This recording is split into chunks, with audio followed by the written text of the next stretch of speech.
Hi hello friends, గుత్తి వంకాయ కూర easy ప్రాసెస్లో ఎలా చేయాలో ఈ వీడియో ద్వారా తెలుసుకుందాము. ముందుగా 1/2 kg వంకాయలు తీసుకొని అవి ఫ్రెష్గా కడిగేసి వాటి మధ్యలో ఘాట్లు పెట్టుకొని అయితే ఉప్పేసి వాటర్లో అయితే ఉంచుకున్న తర్వాతకి ఒక ప్యాన్లో పల్లీలు నువ్వులు మంచిగా వేయించుకొని అయితే మిక్సీ పట్టిన తర్వాతకి ఒక ప్యాన్ తీసుకొని అందులో 2 టేబుల్ స్పూన్స్ ఆయిల్ వేసిన తర్వాత అందులోనే బిర్యానీ స్పైసెస్ అంటే బిర్యానీ ఆకు, షాజీరా, దాల్చిన చెక్క అన్ని అయితే అందులో వేయండి.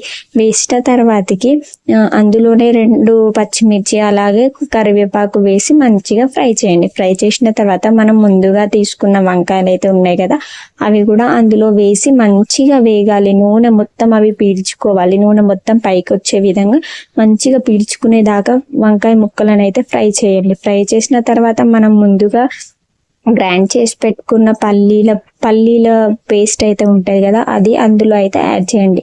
అలాగే తగినంత ఉప్పు కారం కూడా అయితే యాడ్ చేయండి. యాడ్ చేసిన తర్వాతకి అది ఒక 5 minutes అలాగే అయితే మగ్గనివ్వండి. మగ్గిన తర్వాతకి కొంచెం కొత్తిమీర అయితే వేయండి. ఈజీ ప్రాసెస్లో గుత్తి వంకాయ కూర అయితే రెడీ అయిపోతుంది. ఇంతకీ మీ అందరికి ఇష్టమేనా లేదా ఈ కర్రీ అనేది కమెంట్ చేయండి.